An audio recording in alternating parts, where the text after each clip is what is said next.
बिस्मिल्लाहिर्रहमानिर्रहीम। अस्सलामु अलैकुम व रहमतुल्लाहि व बरकातहू। की हाल चाल है जी? ठीक ठाक हो? उम्मीद है अल्लाह ताला दे हुक्म दे नाल इंशाअल्लाह तुसी सारे ठीक ठाक होवोगे।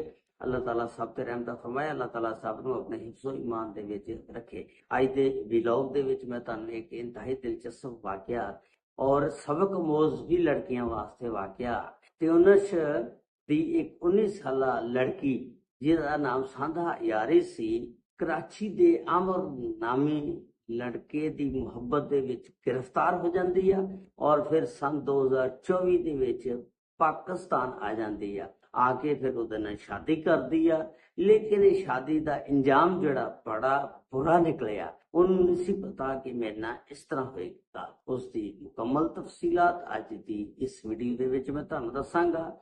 ते लो जी, जे चैनल ते नवे तो चैनल ਨੂੰ सबसक्राइब लाइक और शेयर जरूर कर दिया करो, बड़ी मेहरबानी।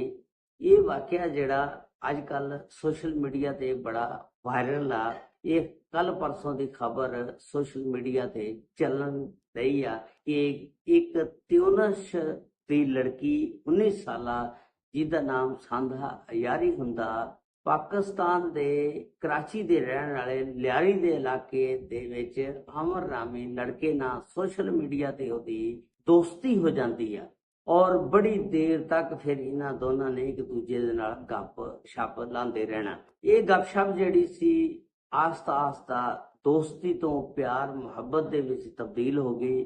उस तो अगे फिर ये शादी दे विच तब्दील हो गई। इन्होंने फिर वादे किए कि एक दूजे नाल आपां शादी कर लईए।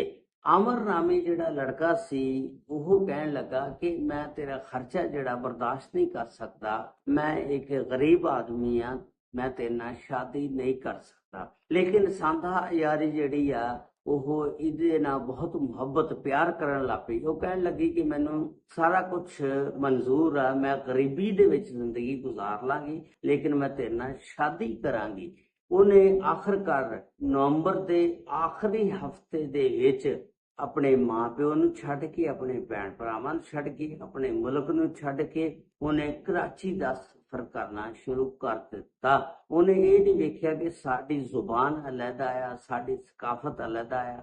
ਹੈ ਤਾਂ ਇੱਕ ਮੁਸਲਮਾਨ ਲੜਕੀ ਸੀ, लेकिन उन्हें तन मन धन सारा कुछ कुर्बान कर दिता। कराची पहुंच गई नवंबर के आखिरी हफ्ते 2024 में। अगों आमर ने जिहड़ा लियारी दा रहन वाला सी, उन्हें उहदा बड़ा इस्तकबाल किया, इस्तकबाल करके घर लाया आया। उस तो बाद फिर उन्हें उहदे नाल शादी की। शुरू दे विच तां बड़ा अच्छा टाइम गुजरिया, क्योंकि नवीं नवीं शादी हुई हुंदी है ना, प्यार मुहब्बत हुंदा। उस तो बाद फिर आस्ता आस्ता हालात जिहड़े ने बिगड़ते गए ते घर दे विच तुहानूं पता पैसा होवे ते फिर लड़ाई झगड़े नहीं हुंदे हैगे। ਉਹਨੇ ਤਾਂ ਅਮਰ ਦੇ ਘਰ ਵਾਲੇ ਦੱਸਦੇ ਨੇ ਕਿ ਅਸੀਂ ਪਹਿਲਾਂ ਦੱਸਿਆ ਸੀ ਕਿ ਤੂੰ ਸਾਡੇ ਨਾਲ ਗੁਜ਼ਾਰਾ ਨਹੀਂ ਕਰ ਸਕਦੀ ਹੈਗੀ, ਲੇਕਿਨ ਇਹਨੇ ਬੜੀ ਜ਼ਿੱਦ ਕੀਤੀ ਔਰ ਜ਼ਿੱਦ ਕਰਕੇ ਤੇ ਪਾਕਿਸਤਾਨ ਆ ਗਈ।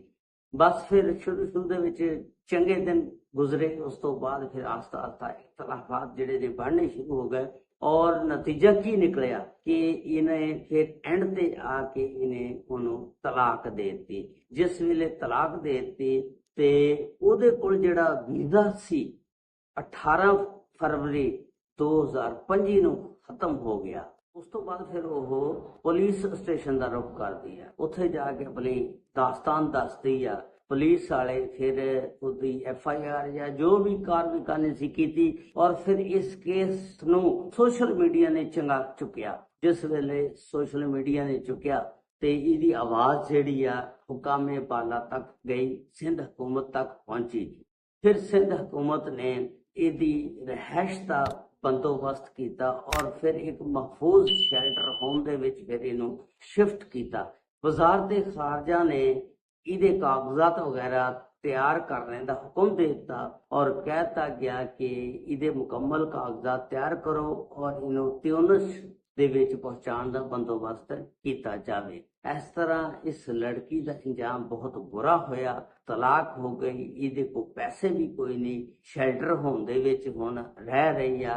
ते कोई भी लड़की आ इस तरह का कदम नहीं उठाना चाहिए ਕਿ ਆਪਣੇ ਮਾਂ-ਬਾਪ ਨੂੰ ਛੋੜ ਕੇ, ਭੈਣ ਭਰਾਵਾਂ ਨੂੰ ਛੋੜ ਕੇ, ਮੁਲਕ ਨੂੰ ਛੋੜ ਕੇ ਤੇ ਸਾਰਾ ਕੁਝ ਕੁਰਬਾਨ ਕਰਕੇ ਤੁਸੀਂ ਮੁਹੱਬਤ ਨੂੰ ਹਾਸਲ ਕਰਨੇ ਵਾਸਤੇ ਆ ਜਾਓ। ਲੇਕਿਨ ਮੁਹੱਬਤ ਜਦੋਂ ਬੰਦੇ ਨੂੰ ਕਿਸੇ ਦੇ ਨਾਲ ਹੋ ਜਾਂਦੀ ਆ ਤੇ ਬੰਦਾ ਅੰਨਾ ਹੋ ਜਾਂਦਾ, ਬੰਦੇ ਨੂੰ ਪਤਾ ਨਹੀਂ ਲੱਗਦਾ ਵੀ ਇਹਨਾਂ ਕੀ ਬੀਤ ਰਹੀ ਆ, ਤੇ ਬੰਦਾ ਬਸ ਕਹਿੰਦਾ ਕਿ ਮੈਂ ਫਟਾਫਟ ਉਹਨੂੰ ਹਾਸਲ ਕਰ ਲਾਂ। ਅੱਗੋਂ ਇਹ ਨਹੀਂ ਪਤਾ ਉਹ ਜਿਹੜੀ ਚੀਜ਼ ਹਾਸਲ ਕਰਨੀ ਆ ਉਹ ਖੱਟੀ ਆ ਜਾਂ ਮਿੱਠੀ ਆ। ਹੁਣ ਇਹਨੂੰ ਇਹ ਨਹੀਂ ਸੀ ਪਤਾ ਵੀ ਉਹਦੇ ਨਾਲ ਮੇਰਾ ਗੁਜ਼ਾਰਾ ਹੋ ਸਕਦਾ ਜਾਂ ਨਹੀਂ ਹੋ ਸਕਦਾ, ਕਿਉਂਕਿ ਉਹਨਾਂ ਦੀ ਸਕਾਫਤ ਹੋਰ, ਉਹਨਾਂ ਦੀ ਜ਼ੁਬਾਨ ਹੋਰ, ਉਹਨਾਂ ਦਾ ਮੁਲਕ ਹੋਰ, ਤੇ ਹੈ ਤਾਂ ਮੁਸਲਮਾਨ ਸੀ, ਅਸੀਂ ਵੀ ਮੁਸਲਮਾਨ ਆ, ਤੇ ਲੇਕਿਨ ਰਹਿਣ ਸਹਿਣ ਦੇ ਵਿੱਚ ਬੜਾ ਫਰਕ ਹੁੰਦਾ ਤੇ ਹਰ ਖਾਨਦਾਨ ਦੇ ਵਿੱਚ ਫਰਕ ਹੁੰਦਾ। ਇੱਥੇ ਪਾਕਿਸਤਾਨ ਦੇ ਵਿੱਚ ਤੁਸੀਂ ਦੇਖ ਲਓ, ਇੱਕ ਖਾਨਦਾਨ ਦਾ ਰਹਿਣ ਸਹਿਣ ਹੋਰ ਤਰੀਕੇ ਤਰਜ਼ ਦਾ ਹੁੰਦਾ, ਪਾਕਿਸਤਾਨ ਦੇ ਦੂਸਰੇ ਖਾਨਦਾਨ ਦਾ ਤੌਰ ਤਰੀਕਾ ਰਹਿਣ ਦਾ ਹੋਰ ਹੁੰਦਾ। ਤੇ ਇਹ ਤਾਂ ਦੂਸਰੇ ਮੁਲਕ ਚੋਂ ਤਿਊਨਸ ਦੇ ਵਿੱਚੋਂ ਆਈ ਸੀ, ਉਹਦੇ ਘਰ ਵਾਲਿਆਂ ਦਾ ਇੰਟਰਵਿਊ ਆਇਆ ਕਿ ਅਸੀਂ ਬੜਾ ਇਹਨੂੰ ਮਨਾ ਕੀਤਾ ਕਿ ਤੂੰ ਨਾ ਆ, ਅਸੀਂ ਗਰੀਬ ਹਾਂ, ਅਸੀਂ ਤੇਰਾ ਖਰਚਾ ਨਹੀਂ ਚੁੱਕ ਸਕਦੇ, ਲੇਕਿਨ ਇਹ ਆਪਣੀ ਜ਼ਿੱਦ ਕਰਕੇ ਖੁਸ਼ੀ ਦੇ ਨਾਲ ਆਈ ਆ ਤੇ ਹੁਣ ਅਸੀਂ ਇਹਨੂੰ ਤਲਾਕ ਦੇ ਦਿੱਤੀ ਆ। ਇਸ ਤਰ੍ਹਾਂ ਇਸ ਲੜਕੀ ਦੇ ਨਾਲ ਵਾਕਿਆ ਪੇਸ਼ ਆਇਆ ਜਿਹੜਾ ਮੈਂ ਤੁਹਾਡੇ ਨਾਲ ਸ਼ੇਅਰ ਕੀਤਾ। ਅੱਲਾਹ ਤਾਲਾ ਸਭ ਤੇ ਰਹਿਮਤਾਂ ਫਰਮਾਏ, ਅੱਲਾਹ ਤਾਲਾ ਸਭ ਨੂੰ ਆਪਣੇ ਹਿਫਜ਼ੋ ਮਾਨ ਚ ਰੱਖੇ। अस्सलामु अलैकुम व रहमतुल्लाहि व बरकातुहू।